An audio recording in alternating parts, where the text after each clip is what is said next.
Hola, alumnos, buenas tardes. Hoy vamos a ver un tema de nuestra unidad de aprendizaje, donde hablaremos del nearshoring, ¿no? ¿Qué es el nearshoring y qué ventajas le da a México este tipo digamos así, concepto? ¿Sí? ¿Por qué es importante el nearshoring? Bueno, vamos a ver que el nearshoring tiene muchas ventajas en México. No es que esté de moda, esto ya tiene tiempo, pero en la actualidad ha tomado mucha importancia. Porque, ¿qué es el nearshoring? Bueno, son empresas extranjeras que vienen a establecerse aquí en México. ¿Sí? ¿Por qué se establecen? Son muchas las cuestiones por las que se establecen aquí en México. Eh, digamos así, tiene ventajas tanto en lo económico como en lo social, como en proyecciones, como en ventas. ¿Por qué es importante el nearshoring en México? Bueno, porque aquí de cierta manera va a haber entrada de dinero, va a haber entrada de inversión, se va a establecer inversión aquí, lo que generará empleos, eh, pago de contribuciones, entonces esas son muchas las ventajas que... ¿Por qué le conviene a México? Bueno, porque está siendo atractivo, México está siendo atractivo para los inversionistas extranjeros. ¿Por qué les conviene invertir en México? Bueno, porque es mano de obra barata, hay una seguridad tributaria por parte del gobierno, entonces ellos deciden invertir aquí también por su ubicación. Ahora no vamos muy lejos por lo que va a pasar con el tren interoceánico, entonces son muchas las ventajas por las cuales les conviene invertir aquí en México. La otra cuestión es la inversión extranjera directa. La inversión extranjera directa ha aumentado en estos años, se ha incrementado considerablemente y esperan los expertos, dicen que este año, este 2024, se va a incrementar todavía más. Y por ahí se dio una noticia de que ya creo que se, se planea que se va a elevar casi a un 200%, ¿no? El doble casi de lo que fue el año pasado, el 2023, que también fue una inversión considerable, importante, que fue un récord. Y también es atractivo México por el Tratado de Libre Comercio que tiene celebrado con Estados Unidos y Canadá. O sea, el tener esas dos, digamos, economías importantes, pues hace que el inversionista los vea como posibles compradores. Entonces, vamos, invertimos en México, acercamos mis empresas, las acercamos y les vendemos a esos dos clientes principales, no descartando que también México tiene otros tratados de libre comercio que son importantes. Entonces, eso es lo que hace atractivo a México.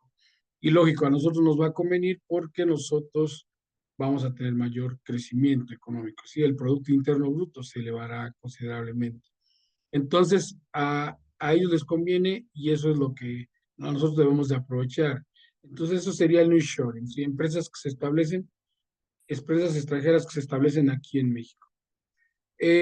¿Por qué México debe ser atractivo? Bueno, aquí es donde viene un poquito el inconveniente, porque cada entidad federativa pues debe tener la estructura, debe de tener, digamos, los medios de comunicación, de infraestructura que le permitan a estas empresas poderse establecer y que no representen ningún problema.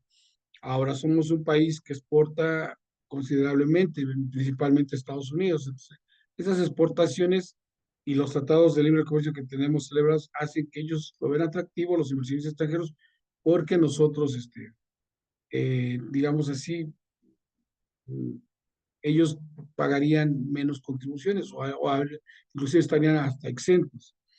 Y otra cuestión que se está dando también es el tipo de cambio. Últimamente el dólar, la moneda se ha fortalecido ante las demás monedas del mundo. Una de ellas más representativa es el dólar, con la que más lo identificamos. Entonces, ese tipo de cambio también da a entender que nuestra moneda, nuestra economía se ha fortalecido. Les vuelvo a mencionar, hubo un récord histórico en 2023 de inversión extranjera directa y se piensa que en 2024 se va a incrementar mucho más, ¿no? Y lo que también puede ser muy atractivo es que en el tren interoceánico que se va a dar para cruzar desde el Golfo de México al Océano Pacífico, pues se van a establecer, si no es que ya están establecidos parques industriales. Esa partecita de ese tren que, digamos, así está en competencia con el canal, o va a estar en competencia con el canal de Panamá, pues eso va a provocar que también ahí haya mucho crecimiento relacionado con las industrias que tienen que ver con esto.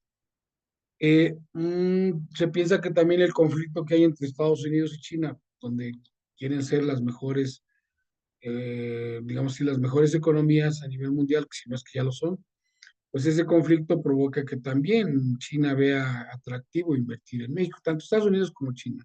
Vuelvo a repetirles, muchas veces también es por la mano de obra barata, ¿no? Y porque a lo mejor también se pagan menos impuestos. La ubicación de México es excelente a nivel mundial. Aquí nosotros tenemos que, si nosotros nos ubicamos, vamos a poder entrelazar operaciones con Asia y con Europa, imagínense, nada más atravesando por ese tren interoceánico. A raíz de que ya tenemos relación comercial con Estados Unidos y Canadá y también en Sudamérica. Entonces México se está convirtiendo en un país muy atractivo para la inversión extranjera directa, ¿sí?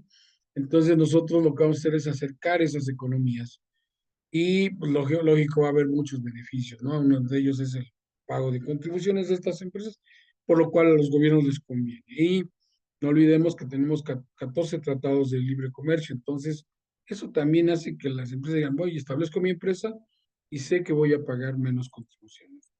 Eh, Aquí vamos a pensar que va a haber un alto grado de consumo, o sea, vamos a consumir, va a haber empleo, va a haber ingreso, entonces nos vamos a volver un país un poquito más consumistas de lo que ya somos, ¿no?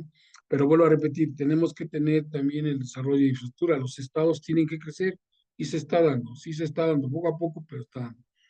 Y aquí lo importante es que aprendamos a ser competitivos, no nada más no nos vamos a convertir en mano de obra, también debemos de tener que nuestras empresas sean más competitivas, nosotros seamos más competitivos, que crezcan las empresas extranjeras, pero que también a la par vayamos a crecer nosotros, porque si no, nada más nos vamos a convertir en pura mano de obra, ¿no? Es como si en lugar de irme a un país a trabajar, el país viene y me dice, aquí te pongo mi empresa.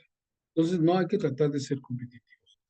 Y algo muy importante que sabemos que existe la Agenda 2030. La Agenda 2030 obliga a las empresas que se establecen aquí en México. Bueno, esto es esto viene desde las Naciones Unidas, pero aquí en México tenemos nuestra propia Agenda 2030, que es una normatividad que dice que las empresas deben de respetar muchos, digamos ahí, vamos a llamarle acuerdos, donde les debe de importar el bienestar de sus trabajadores, donde se establecen, el lugar donde se establecen, que vayan creciendo, que el cuidado del medio ambiente. Entonces, esa agenda es muy importante que la respeten los que vienen a invertir, aparte de nosotros, como mexicanos, que también la respetamos, si es que invertimos aquí en México. Entonces, algo que va a provocar el reshoring, o que ya está provocando, que está dando, es que haya más parques industriales. Estos parques industriales va a hacer que haya crecimiento y que se eleven muchas cuestiones, ¿no? Salarios, Producto Interno Bruto, contribuciones, es mucho.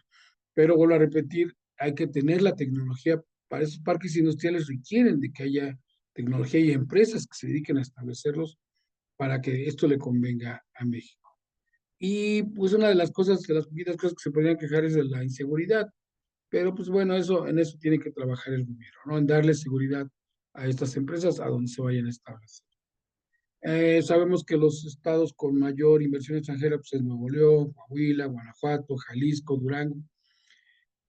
También entender que en el nearshoring también va a cambiar lo de la educación, porque vamos a tener que, el sistema educativo va a tener que crear carreras que se enfoquen a este tipo de empresas que se están estableciendo en México, ¿no? Entonces, habrá cambios a lo mejor en carreras o seguirán las mismas, pero tendrán que irse actualizando. Y los beneficios económicos pues, serán considerables, ¿no? Tanto económicos, sociales como culturales. Todo va creciendo. Así como va creciendo la inversión extranjera, las empresas que se establecen aquí, también tiene que ir creciendo nuestra economía, el ambiente en el que nos desenvolvemos, las sociedades, todo debe ir creciendo. Entonces, vuelvo a repetir, digamos, la cuestión más importante es el Tratado de Libre Comercio. Eso es lo que hace, digamos, más atractivo, ¿no? Más cercanía con Canadá y Estados Unidos, que son clientes fuertes, y aparte que tienen algo de similitud cultural. Bueno, como somos países que constantemente estamos conviviendo, o muchos mexicanos van a trabajar a Canadá, a Estados Unidos, empieza a ser como una especie como de igualdad de cómo son estas naciones y cómo somos nosotros. Entonces también es importante que con esta inversión pues, nos convirtamos en mano de obra calificada, ¿no? Que todos los que trabajen o tengan participación en este tipo de empresas, pues lo hagan de la manera correcta, ¿no? Y pues también, ¿por qué no pensar que a futuro pues crezcamos también económicamente, que nuestros salarios ya no sean tan bajos? sino sean más competitivos.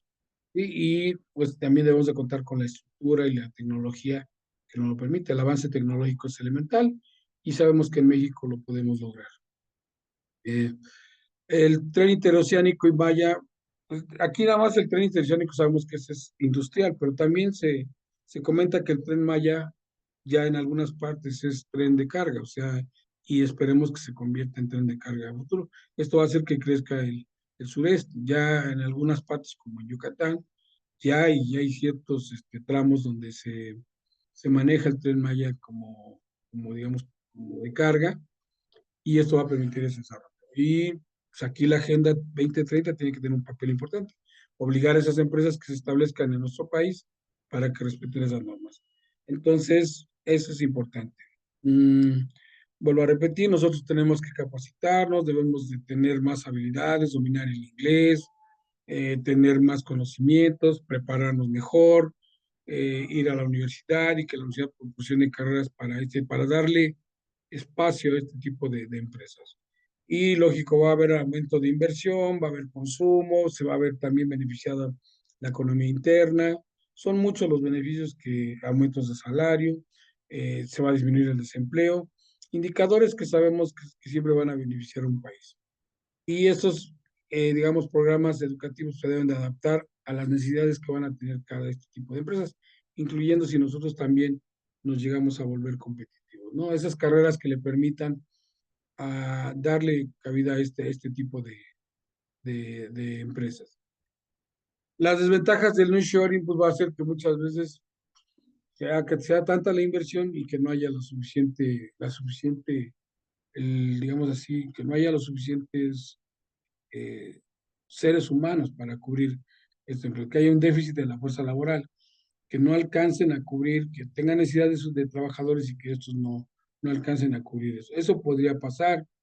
También el aumento del costo de la vida. Al establecerse empresas extranjeras, en el lugar donde se establecen, pues también elevan el costo de vida, ¿no? Pues, hay gente que se va a aprovechar y que va a querer aumentar precios en todos los servicios básicos y pues eso también puede darse ese caso. Y también que afecte el medio ambiente, ¿no? Que por ahí haya problemas de consumo de agua, de que están dañando la atmósfera. Entonces, ese también sería una desventaja. Y pues también que algunos sectores nada más crezcan, o sea, que sabemos que hay tres sectores, primario, secundario y terciario, y que nada más crezcan algunos sectores, ¿no? Hay que ver que crezcan todos a la par. Entonces, esto sería importante. Y también, pues que a la larga puede haber un agotamiento de los recursos naturales y vuelvo a repetir que hay un impacto negativo en el ambiente, ¿no? En el medio ambiente.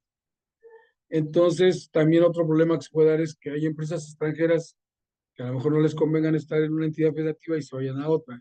Este problema también podría ser una desventaja. Y las ventajas, pues no sé, mayores beneficios, digamos, que nos volvamos un país más competitivo, que nuestra moneda siga siendo más estable, que la economía siga creciendo. Y lógico, la competencia que habrá con el Tratado de Libre Comercio de México, Estados Unidos, Canadá y con otros países también, que nos volvamos un país más exportador y que esto reditúe a mejores ganancias en empresas, digamos, nacionales que estén en competición y también pues en el gobierno, ¿no? Y empleen los que recibamos como empleados un buen salario. Y vuelvo a repetir, aquí lo importante es que crezcan todos los sectores, ¿sí? Que el Producto Interno Bruto crezca, pero en todos los sectores. Que las empresas nacionales se vuelvan competitivas con estas empresas extranjeras que se establecen en México y que también nosotros como mexicanos desarrollemos ese crecimiento en lo educativo y en lo social y en lo cultural. Es importante, vuelvo a repetir, que haya la infraestructura. Sí, México debe contar con una infraestructura que le permita darle cabida a estas empresas, establecer una buena política económica por parte del gobierno, darles esa seguridad, ¿sí? Que la política monetaria, fiscal, que forman parte de la política económica, pues sea de lo mejor para que ellos se sientan, digamos, que se sientan cómodos y sigan invirtiendo aquí en México. Y entonces, lo de la Agenda 2030, que no se pueden establecer si no respetan esas normas, eso sería, digamos así, lo que tendría que hacer México. Bueno, pues eso sería todo del nearshoring. Es un tema bastante amplio. Aquí lo traté de resumir de una manera sencilla, pero realmente es mucho lo que abarca, no mucho, y los beneficios son enormes, pero no hay que dejar a un lado que esto va haciendo que vaya creciendo nuestro país. Pues eso sería todo, alumnos, cualquier cosa estoy a sus órdenes. Que estén bien, cuídense mucho.